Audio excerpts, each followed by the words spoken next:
నమస్తే welcome to వీటీ news లక్ష్యం సమాజహితం నేను ప్రశాంతి బులెటిన్ల ముందుగా హెడ్లైన్స్ చూద్దాం కేంద్రం మొండికేసిన మేమే కొంటాం యాసంగి వరి ధాన్యం కొనుగోలుపై మంత్రి ఎర్రబెల్లి భరోసా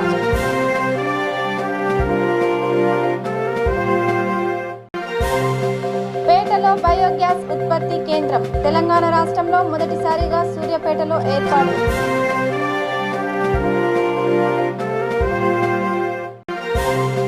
హెల్మెట్ వాడకంపై అవగాహన ర్యాలీ హెల్మెట్లతో ఆకట్టుకున్న విద్యార్థులు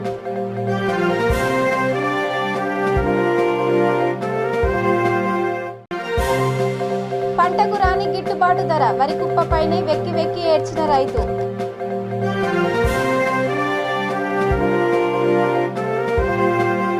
ఇక డీటెయిల్స్ చూస్తే యాసంగిలో పండించిన వరి ధాన్యాన్ని కేంద్ర ప్రభుత్వం కొనుగోలు చేయకపోయినా రైతులు ఇబ్బంది పడకూడదనే ఉద్దేశంతో పండించిన ప్రతి గింజను రాష్ట్ర ప్రభుత్వమే కొనుగోలు చేస్తుందని పంచాయతీరాజ్ శాఖ మంత్రి ఎర్రబెల్లి దయాకర్ రావు అన్నారు. జనగామ కలెక్టర్ కార్యాలయంలో వరి ధాన్యం కొనుగోలుపై జిల్లా అధికారులతో సమీక్షా సమావేశం ధాన్యం కొనకుండా కేంద్రం ఇబ్బంది పెడుతుందనే సీఎం కేసీఆర్ రైతులను వరి వేయొద్దన్నారని ఆయన తెలిపారు.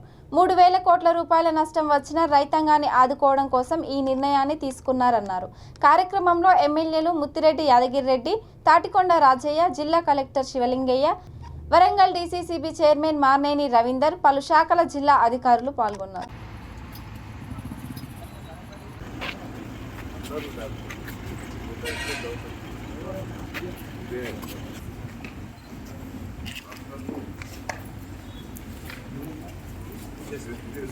అధికారులందరూ కూడా అట్లాగే రైతు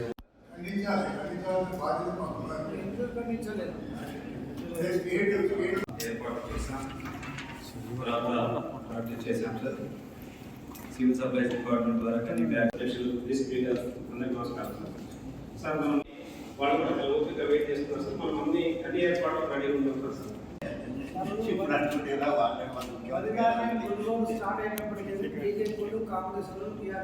సంవత్సరం కూడా మనం 2,75,000 మెట్రిక్ ఎక్స్పెక్ట్ చేస్తున్నాం సార్. ఇప్పుడు వస్తున్నాయి.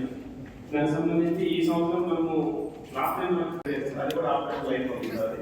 సో మన దగ్గర వచ్చే వాటిని మనం ఇండస్ట్రీ మనం దాదాపు 2,20,000 మెట్రిక్ వరకు రాష్ట్ర ఇన్ఫర్మేషన్ డిపార్ట్మెంట్ కాంట్రాక్ట్తో మాట్లాడిన తర్వాత మన దగ్గర సెంటర్స్ చేయడం కోసం మండలాలు తిరిగి సెంటర్స్ అన్నింటినీ కూడా ఎప్పుడు కొత్త హార్వెస్టింగ్ స్టార్ట్ అయ్యాక అప్పుడు వచ్చే విధంగా యాక్షన్ తయారు చేస్తున్నాం.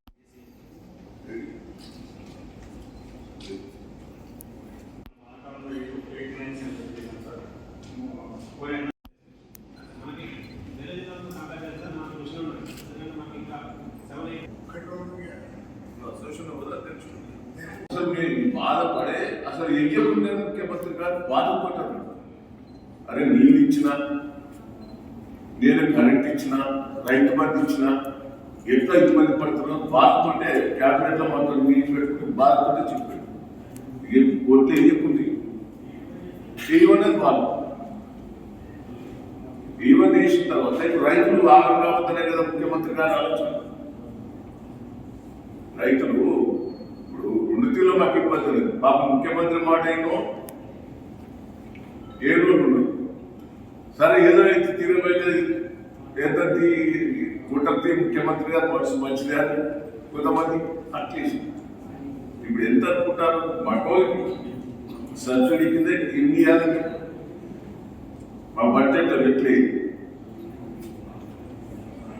దాదాపు 3,000 కోట్లు వచ్చేటట్టే ఉన్నది. ఇంత రిస్క్ తీసుకొని మేము చేసుకున్నప్పుడు మీ సహకారం కూడా మాకు ఉండాలి. ఇక వాళ్ళ రైతులు వచ్చినప్పుడు ఇప్పుడు వీళ్ళకి ఇప్పుడు ఏ డ్రామా ఉంటుంది వేరే పార్టీలో. ఆ కళ్ళాల దగ్గర పోతారు, తాగున్నది కూడా కొనంటారు, ఇంకా కూడా కొనమంటారు. ఏదో ఒకటి పెట్టాలి వాళ్ళకు. అవి ఒక దిక్కున్న రైస్ మిల్ దగ్గర ఇంకేదో పెడతారు. ఇదే రాజకీయం చేస్తారు. కొన్నదంటే కూడా చెప్పడు వాళ్ళు. జగదీష్ రెడ్డి కృషితో తెలంగాణ రాష్ట్రంలో మొదటిసారిగా సూర్యాపేట మున్సిపాలిటీలోని బయోగ్యాస్ ఉత్పత్తి కేంద్రాన్ని ఏర్పాటు చేస్తున్నట్లు మున్సిపల్ చైర్పర్సన్ పెరుమల్ల అన్నపూర్ణ తెలిపారు. మున్సిపల్ కార్యాలయంలో కమిషనర్తో కలిసి బయోగ్యాస్ కంపెనీ యాజమాన్యంతో ఒప్పందం చేసుకున్న అనంతరం ఆమె మాట్లాడారు. సూర్యాపేట రూరల్ మండలం ఇమంపేట స్టేజీ సమీపంలో ఈ కంపెనీ ఏర్పాటుకు మున్సిపాలిటీ స్థలం కేటాయించినట్లు చెప్పారు. తడి చెత్తతో బయోగ్యాస్ ఉత్పత్తి చేస్తారని, మున్సిపాలిటీకి ఆదాయంతో పాటు పరిశుభ్రత కూడా వస్తుందని అన్నారు. ఇక్కడ తయారయ్యే బయోగ్యాస్ వాహనదారులకు అమ్మకాలు చేస్తారని తెలిపారు. ఈ కార్యక్రమంలో బయోగ్యాస్ కంపెనీ ప్రతినిధులు, మున్సిపల్ అధికారులు పాల్గొన్నారు. తెలంగాణ రాష్ట్ర ఇంధన వనరుల అభివృద్ధి సంస్థ అనేది రాష్ట్ర ప్రభుత్వం ద్వారా పనిచేస్తున్న పబ్లిక్ సెక్టార్ యూనిట్. ఇందులో భాగంగా రాష్ట్రంలోని వివిధ కార్పొరేషన్లలో వేస్ట్ నుంచి గ్యాస్ మరియు గ్యాస్ ద్వారా పవర్ కూడా తయారు చేసే ప్లాంట్లకు మా సంస్థ ప్రోత్సాహకాలు ఇస్తుంది, ముందుకుండి నడిపిస్తుంది.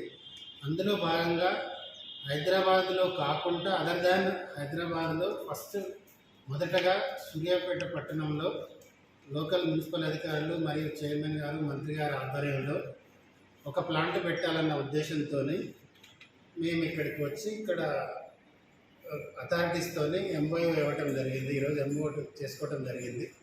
ఈ ఎంఓయూ ద్వారా సూర్యాపేటలో వచ్చే చెత్త ద్వారా మొత్తాన్ని గ్యాస్ తయారు చేసి పబ్లిక్ యూటిలైజ్ చేసే విధంగా సంస్థని ఇక్కడ నెలకొల్పడం జరుగుతుంది. అందులో భాగంగానే ఈ అగ్రిమెంట్ 25 ఏళ్ళ దాకా కొనసాగుతుంది.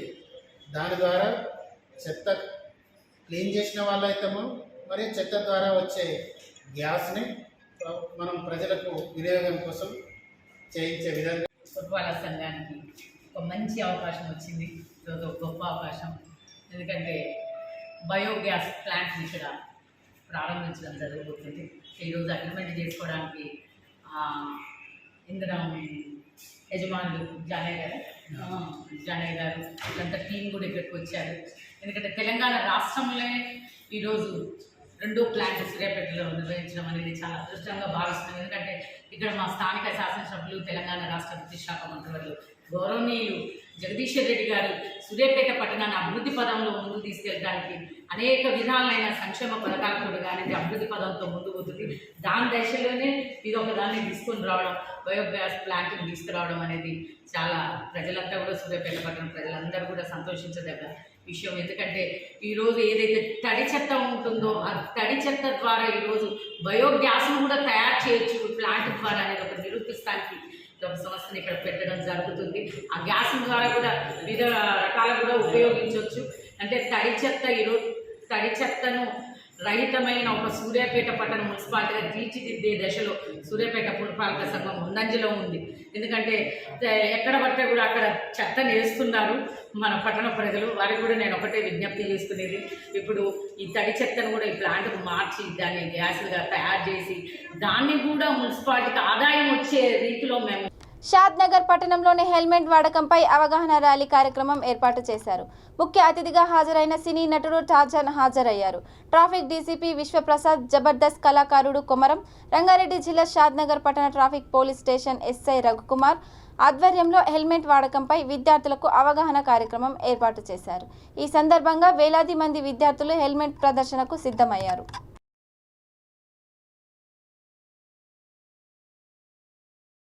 రూల్స్ పాటించే విధంగా మరియు ముఖ్యంగా హెల్మెట్ ధరించే విధంగా వారికి అవగాహన కల్పిస్తామని మేము వాళ్ళతో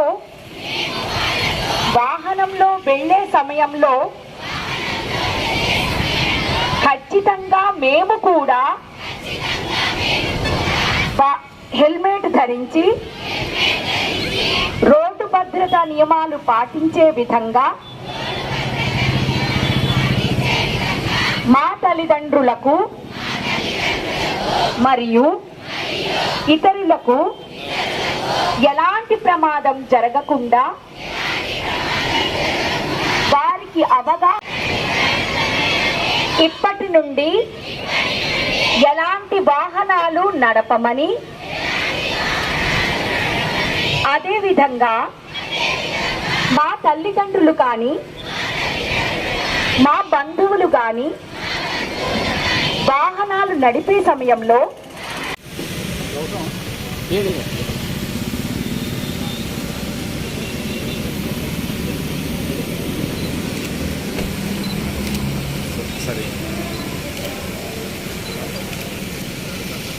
ఇండిసిప్లిన్గా రోడ్లు దాటొద్దు. మేము ఎక్కడ చెప్తే అక్కడ సూర్యాపేట వ్యవసాయ మార్కెట్లో రైతు వెక్కి వెక్కి ఏడ్చిన ఘటన అక్కడ ఉన్న వారిని కన్నీటిని పెట్టించింది. అరుగాలం కష్టపడి పండించిన పంటకు గిట్టుబాటు ధర రాకపోవడంతో వరి కుప్పపై కూర్చొని రైతు ఆవేదన చేశాడు. తను పండించిన పంటకు 1500 ధర మాత్రమే పలకడంతో కన్నీరు మున్నీరు అయ్యాడు. పెట్టుబడి కూడా రాలేదని ఆవేదన వ్యక్తం చేశాడు. పంటల కోసం చేసిన అప్పులు ఎలా తీర్చాలని బోరున విలపించాడు. పొద్దునైతే కమిషన్దారు వచ్చి రేటు చెప్పిండ్రు 1566 రూపాయలు అని చెప్తే నేను ఏనని చెప్తే తర్వాత మా తమ్ముని కమిషనర్కి ఫోన్ చేసిందట. కమిషనర్కి ఫోన్ చేస్తే 1700 అని చెప్పారట. 1700 అయితే మరి ఆయన చెప్పిందట. అయితే మా తమ్ముడు ఏం చేసిందంటే ఆ రేటు తమ్ముడు చెప్పింది నాకు తెలియక ఏం చేసిందంటే వాళ్ళు వచ్చి మళ్ళీ కాట వేస్తుంటే నాకు తెలియకుండా నేను ఏం చేసిన ఏడ్చిన. ఇప్పుడు నాకు రేటు పడలేదని ఏడ్చిన. తర్వాత ఇప్పుడు సార్ వాళ్ళు వచ్చి ఏం చేశారంటే మీకు 1700 ఇప్పిస్తా అని చెప్పారు. ప్రాణహిత పుష్కరాలను పురస్కరించుకొని కోటి హరిద్ర గౌరీ గౌరమ్మలలో భాగంగా జనగామ పట్టణ ఆర్యవైశ్య ఆధ్వర్యంలో సుమారు 400 కుటుంబాల నుండి 3,22,311 గౌరమ్మలను కాళేశ్వరం పుష్కరాలకు పంపించారు. ఈ కార్యక్రమాన్ని భక్తి శ్రద్ధలతో విజయవంతం చేసిన ఆర్యవైశ్య సోదరి మనులందరికీ పేరు పేరున జనగామ పట్టణ ఆర్యవైశ్య సంఘం కార్యదర్శి గట్టు వెంకటేశ్వర్లు అభినందించారు. ఈ కార్యక్రమంలో ఆర్యవైశ్య పట్టణ అధ్యక్షులు అరుగుల శ్రీనివాస్, పట్టణ ఆర్యవైశ్య కార్యదర్శి గట్టు వెంకటేశ్వర్లు, ఆర్యవైశ్య నాయకులు పులిగిల్ల సోమరాజు, జనగామ జిల్లా వైశ్య మహిళా అధ్యక్షురాలు పులిగిల్ల నాగమణి, ఆర్యవైశ్య మహిళలు గట్టు అరుణ, యామసాని రాధిక, గందె ఉష, మారం లక్ష్మి, ఎర్రం లత, నంగునూరి లక్ష్మి, పొద్దుటూరి పద్మ, పొద్దుటూరు హైమావతి తదితరులు పాల్గొన్నారు.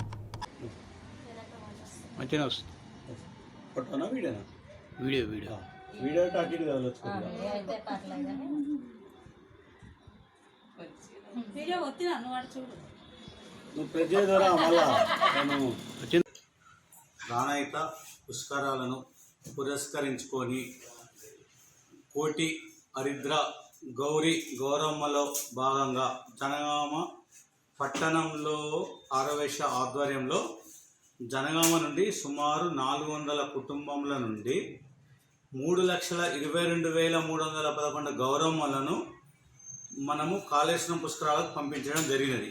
మరి ఇటువంటి భక్తి కార్యక్రమమునకు భక్తి శ్రద్ధలతో చేసినటువంటి ఆర్యవైశ్య మహిళామణులందరికీ కూడా జనగామ పట్టణ ఆర్యవైశ్యం తరపున నా వ్యక్తిగతంగా కూడా నేను వాళ్ళకు అభినందనలు తెలియజేసుకుంటూ ఈ కార్యక్రమాన్ని విజయవంతం చేసినటువంటి సోదర మిత్రులందరికీ కూడా పేరు పేరున నేను ధన్యవాదాలు తీసుకుంటాను. జై వాసవి, జై జై వాసవి. తాకట్టు పెట్టిన బంగారం నగలు విడిపించుకొని రమ్మని అడిగిన భార్యను కక్ష పెంచుకొని ఆమె భర్తే దారుణంగా హత్య చేశాడని పెద్దపల్లి డీసీపీ రవీందర్ తెలిపారు. ఈ సంఘటన గోదావరి కనిలో వెలుగు చూసింది. నిందితుడిని అరెస్ట్ చేసి అతని నుంచి పదునైన ఆయుధాన్ని స్వాధీనం చేసుకున్నట్లు ఆయన తెలిపారు. వివరాల్లోకి వెళ్తే గోదావరి కని సంజయ్ గాంధీ నగర్కు చెందిన Sundaragiri Rajesh cell phone shop నిర్వహించేవాడు. 6 ఏళ్ల క్రితం ఎలిగేడు గ్రామానికి చెందిన రక్షిత అనే యువతిని ప్రేమించి పెళ్లి చేసుకున్నాడు. వీరికి 2 ఏళ్ల బాబు ఉన్నాడు. ఇటీవల కాలంలో రాజేష్కు అప్పులు కావడంతో మానసిక వేదనకు గురయ్యాడు. ఇదే క్రమంలో భార్యకు సంబంధించిన 6 తులాల బంగారు నగలను తాకట్టు పెట్టాడు. ఈ విషయంలో తరచూ భార్యాభర్తల మధ్య గొడవలు జరుగుతుండేవి. ఇదే క్రమంలో ఈ నెల 10న ఇంటికి వచ్చిన భర్తతో బంగారు నగల విషయంలో గొడవ జరిగింది. అదును చూసుకొని రాజేష్ నిద్రిస్తున్న భార్యను పథకం ప్రకారం పదునైన ఆయుధంతో గొంతుపై పొడిచి చంపేశాడు. ఈ సంఘటనపై కేసు నమోదు చేసుకున్న ఎన్టీపీసీ పోలీసులు నిందితుడిని అరెస్ట్ చేశారు. బంగారం ఉందనే కాన్సెప్ట్ తోటి ఆమె బెల్లంపల్లి పోయే సమయంలో ఈ అమ్మాయిని కూడా తీసుకోవాలని చెప్పి నిన్న 12 o'clock అంటే నిన్న మార్నింగ్ 6 o'clock ఇంటికి వచ్చినప్పుడు అమ్మాయి చూసినప్పుడు ఇంటికి పోయి అమ్మాయిని తలుపు కొడితే అమ్మాయి లేపలేదు. అంటే తలుపు తాళం వేసింది, అమ్మాయి లేలేదు. ఏదో వాళ్ళ చుట్టుపక్కల అంటే ఎవరైనా చెప్పేసరికి వాళ్ళు అక్కడే కొంచెం వేసినప్పుడు కొంత స్మెల్ లాంటిది వచ్చినప్పుడు వాళ్ళు ఒకసారి తొంగి చూసేసరికి వాళ్ళకి డౌట్గా వచ్చినప్పుడు వాళ్ళు డోర్ పగలగొట్టి లోపల పోయి చూసినప్పుడు వాళ్ళ పాప రక్షిత అనే అమ్మాయి బెడ్ మీద ఒక అంటే సగభాగంతో బట్టలతో బెడ్ మీద పడిపోయి ఉన్నది. ఏమంటే ఆమె బెడ్ మీద కూడా రక్త మార్గాలు కానీ ఇవన్నీ చూసేసరికి ఆమె చనిపోయిన వాళ్ళు నిర్ధారించుకోవడం జరిగింది. బట్ అతనికి ఆర్థిక పరిస్థితి సరిపోవట్లేదు. ఎందుకంటే అతను చేసిన అన్ని కూడా అప్పు ఉండడం వల్ల ఈ అమ్మాయి ఊకే 15 రోజుల నుంచి ఊకే సతాయిస్తుందనే ఆలోచనతోటి ఈ అమ్మాయిని భార్యను చంపేస్తే అయిపోతుందనే ఆలోచనతోటి అతను ఆ రోజు ఒక స్క్రూ డ్రైవర్ కొనుక్కొని రావడం జరిగింది. అది మా దగ్గర పెట్టుకొని అమ్మాయి గాఢ నిద్ర ఉన్న టైంలో దాదాపు 3 ప్రాంతంలో అమ్మాయిని ఆ ఆ స్క్రూడ్రైవర్తో తల చెవి వెనుక భాగంలో, ఎడమ చెవి వెనుక భాగంలో చూడడం జరిగింది. అట్లా ఆ అమ్మాయి అరుస్తుందని చెప్పి గొంతు కూడా గట్టి పట్టుకోవడం జరిగింది. అంతేకాకుండా ఆమె చనిపోతే లేదని నిర్ధారించుకోవడం కోసం ఆ పిల్లో పెట్టి కూడా గట్టిగా ప్రెస్ చేసిన తర్వాత ఆమె పూర్తి చనిపోయాక నిర్ధారించుకొని అమ్మాయి చనిపోయిందని అతను కన్ఫర్మ్ చేసుకోవడం జరిగింది. చూసి ఇమ్మీడియట్గా బ్లడ్ మార్కులు పడగానే అవన్నీ కూడా కొన్ని చూడడం జరిగింది, కొన్ని దాచిపెట్టడం జరిగింది. ఇమ్మీడియట్గా ఆ అబ్బాయి వాళ్ళ బాగుంటే సరే ఈ అమ్మాయి సంబంధించి అతనికి డౌట్ వెళ్ళిపోవాలని ఆలోచనతోటి అతను ఏం చేశాడంటే కొన్ని డాంబర్ గోళ్ళు కొనుక్కొచ్చి అవన్నీ కూడా తెల్లారుజామున అబ్బాయిని తీసుకెళ్ళి వాళ్ళ బాబుని తీసుకెళ్ళి టిఫిన్ చేయించి డాంబర్ గోళ్ళు కొనుక్కొచ్చి అవన్నీ కూడా నాప్తలి బిల్లలు అవన్నీ కూడా ఇంట్లో స్ప్రే చేసి స్మెల్ రాకుండా చేసి ఆ బాబు తీసుకొని వెళ్ళిపోవడం జరిగింది. అంటే పారిపోదామని ఆలోచనతోటి చేయడం జరిగింది. చేసిన తర్వాత వాళ్ళ అక్క దగ్గరికి పోయి బాబును ఉపయోగిద్దని ఆలోచన ఉండే. బట్ అతను ఏం చేశాడంటే మళ్ళీ ఈ పాప చనిపోయిన ఆమెను ఎట్లా నా మీద అనుమానం వస్తుంది, డెడ్ బాడీ తీసుకుని బయటపడదని చెప్పి మళ్ళీ తిరిగి రావడం జరిగింది. ఆ టైంలో మేము పట్టుకోవడం జరిగింది. పట్టుకొని అతన్ని విచారించినప్పుడు నేరం అంతా ఒప్పుకోవడం జరిగింది. కేవలం ఇది భార్య గోల్డ్ అడుగుతుందనే ఆలోచనతోటి ఆవేశంతో ఆమె సతాయిస్తుంది, గోల్డ్ కావాలనే ఆవేశంతో చంపడం జరిగిందిగా నిర్ధారించడం జరిగింది.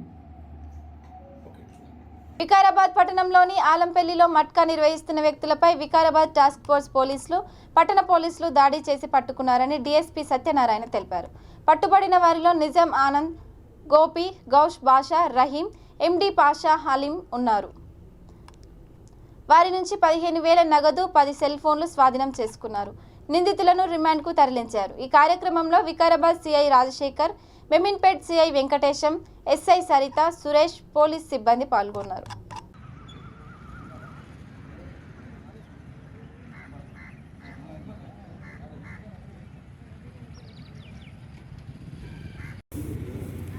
ఒకటే మంత్ అయినప్పుడు 2 కేసులు మరి ఇంకోసారి మనం ఇంకా ఏ టార్గెట్ అవుతుంది అంటే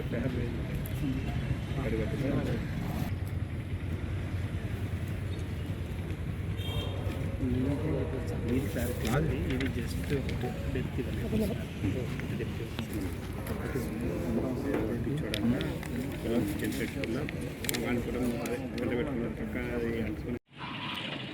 వెంకటేశ్వర సిఐ గారు, ఎస్ఐ గారు,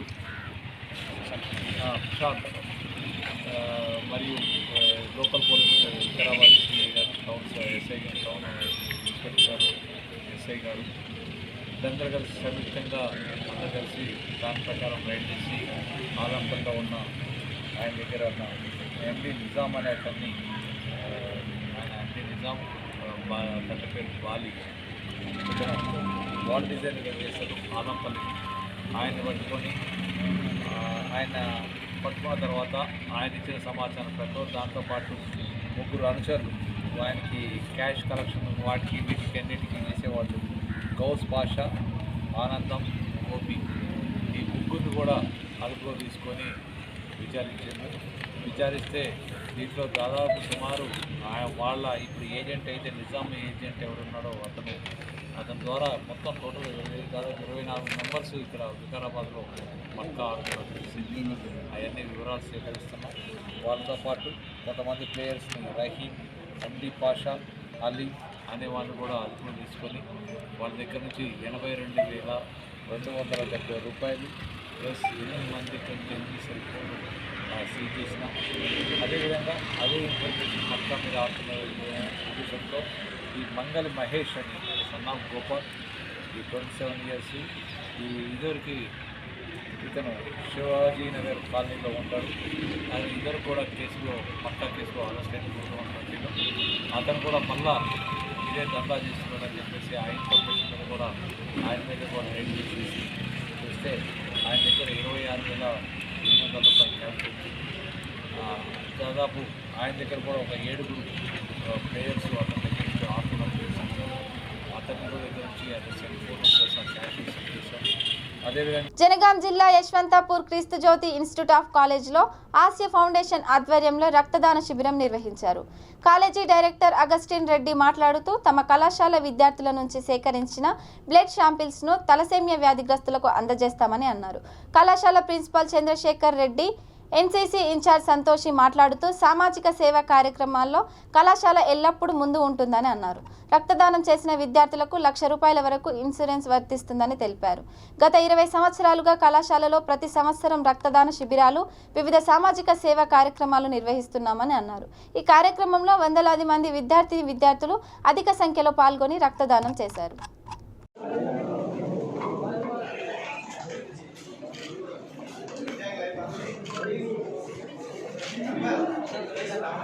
One unit is close to 250 ml మా స్టూడెంట్స్ ఇచ్చారు. దానికి గాను ఆసియా ఫౌండేషన్ వారు వాళ్ళకి ఒక 1 lakh ఇన్సూరెన్స్ 1 year పాలసీ ఇచ్చారు. దానికి కూడా ధన్యవాదాలు చెప్పుకుంటున్నాము. స్టూడెంట్స్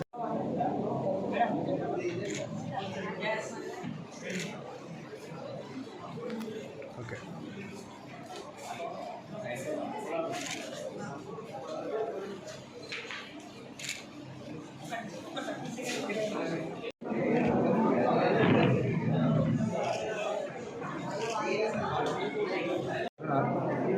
ఈరోజు ఈస్ట్ జ్యోతి ఇంజనీరింగ్ కాలేజ్లో ఆసియా ఫౌండేషన్ ఆధ్వర్యంలో రక్తదాన శిబిరాన్ని కార్యక్రమాన్ని మేము ఆర్గనైజ్ చేస్తున్నాము. CGIT college Warangal diocesan society ఆధ్వర్యంలో నడుస్తుంది. మా సొసైటీ సామాజిక సేవా కార్యక్రమాలకి పెట్టింది పేరు. అందులో భాగంగా మా కాలేజ్ స్థాపించబడింది. ప్రతి సంవత్సరము మా కాలేజీలో ఇలాంటి ప్రోగ్రామ్స్ ఎన్నో చేపడుతుంటాము.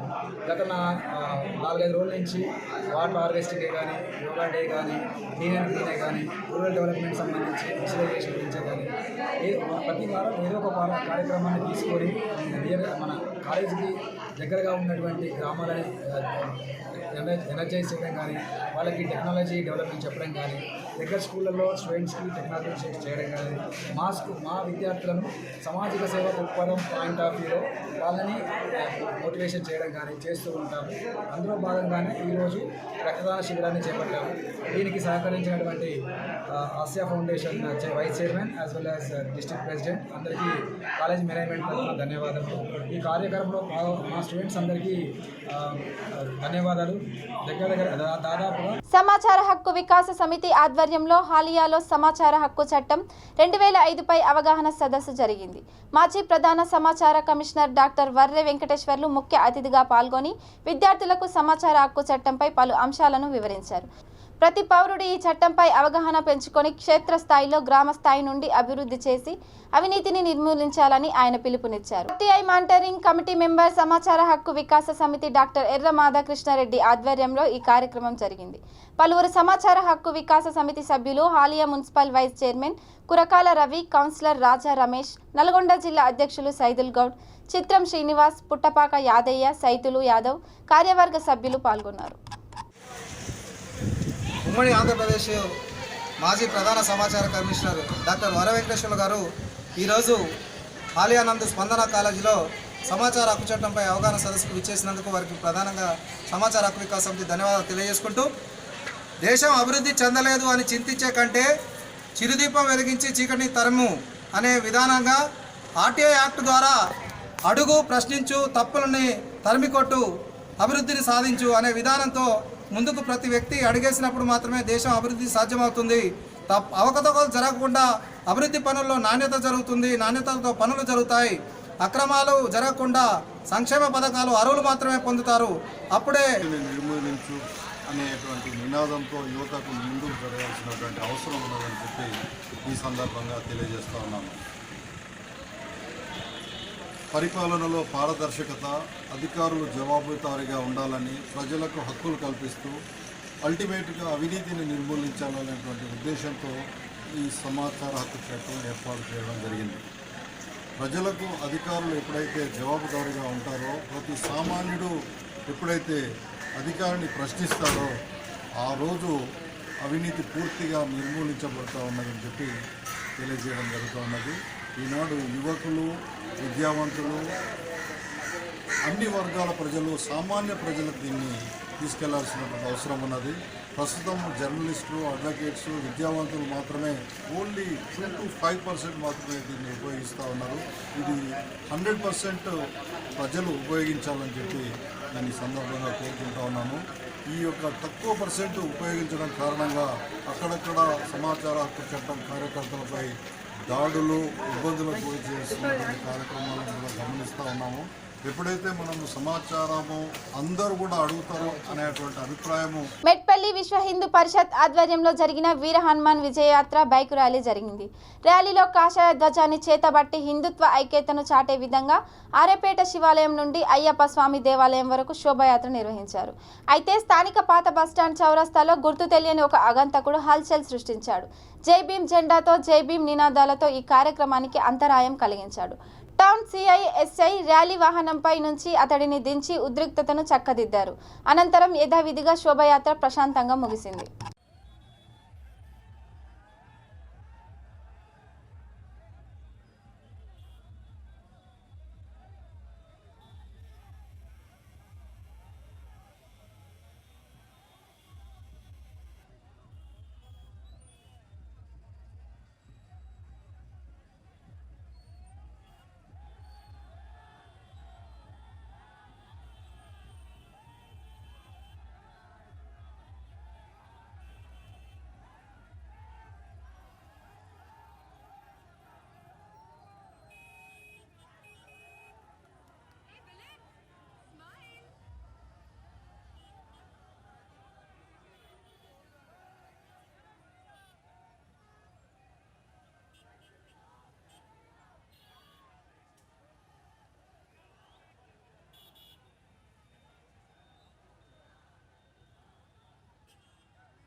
ఇక బులెటిన్ ముగించే ముందు హెడ్లైన్స్ మరోసారి. కేంద్రం మొండికేసిన మేమే కొంటాం, యాసంగి వరి ధాన్యం కొనుగోలుపై మంత్రి ఎర్రబెల్లి భరోసా.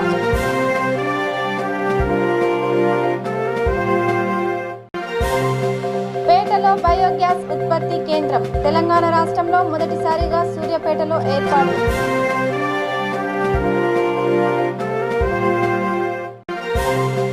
హెల్మెట్ వాడకంపై అవగాహన ర్యాలీ, హెల్మెట్లతో ఆకట్టుకున్న విద్యార్థులు.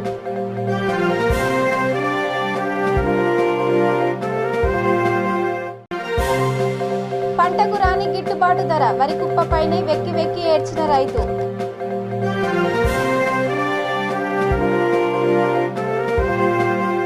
ఇవి bulletin updates. Keep watching VQ news. లక్ష్యం సమాజహితం.